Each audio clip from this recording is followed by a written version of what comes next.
So I did something a lot of people do before making a big purchase. I went and stood in a parking lot full of RVs and just looked, touched things, opened cabinets that were not mine to open.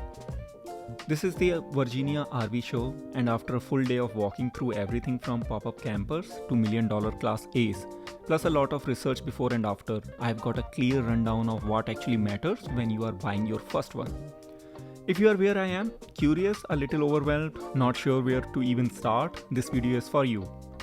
Before you fall in love with a floor plan, you need to know what you are even looking at. RVs break down into few main categories, and almost all the confusion online comes from people comparing categories that were never meant to compete. So first one, Class A. These are the buses, big, boxy, built on commercial chassis.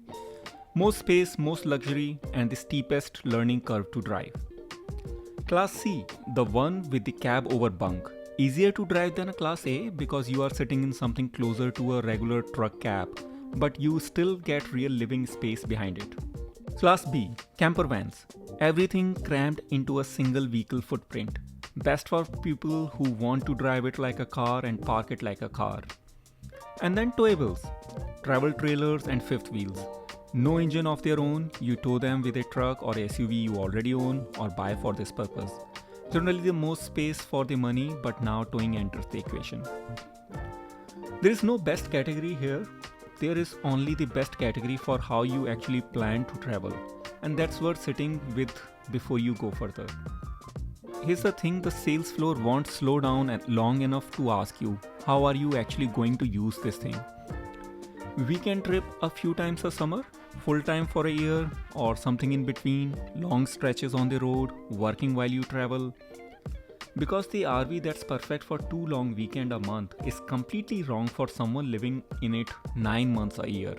Storage, kitchen size, workspace, holding tank capacity, none of that matters until it suddenly matters a lot. Write down your actual use case before you write down a budget.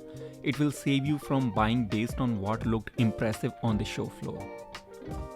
New RVs depreciate faster than cars, in the first year or two, which means a lot of experienced RVers will tell you, let someone else eat that depreciation and buy 2 or 3 years old. The trade-off is warranty coverage and honest reality that RVs, new or used, are famous for build quality issues. Panels, seals, plumbing, slide mechanism. A new unit gives you a manufacturer warranty to lean on. A used one might already have had its early problem worked out by the previous owner, or might have new ones of its own. Neither answer is wrong, but going in blind to either is the actual mistake. If you buy used, a pre-purchase inspection is not optional. Treat it like buying a used house, not a used couch. Once I started actually walking through units instead of just admiring them, a few things kept coming up as what experienced owners check first. Slide outs. Extend and retract them if the dealers allows it. Listen for the grinding, watch for uneven movement. Water systems. Check under sinks for water stains, soft spot in the flooring near the bathroom, and ask directly about any past leaks. Water damage is the single most expensive thing to fix and easiest thing to hide. Storage, both inside and in the exterior basement bays. This is a thing that looks fine in a showroom but becomes a daily frustration on the road. And towing or engine specs. If it's not a Class A, know your tow vehicle's actual capacity, not the number you are hoping it is. This is where people get into trouble fastest.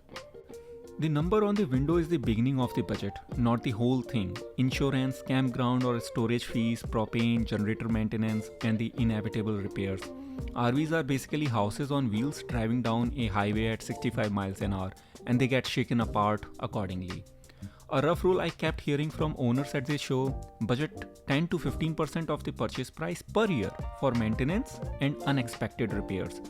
It's not glamorous, but it's the number that keeps this fun instead of stressful. Walking this show, talking to owners, and putting the research together made the whole decision feels a lot less abstract. And I hope this saved you a few steps in figuring out where you stand. If you have already bought your first RV, drop what you would tell a first timer in the comments. Always good to hear what actually held up in the real world. And if you are on this journey too, subscribe because there is more of this coming. Thank you.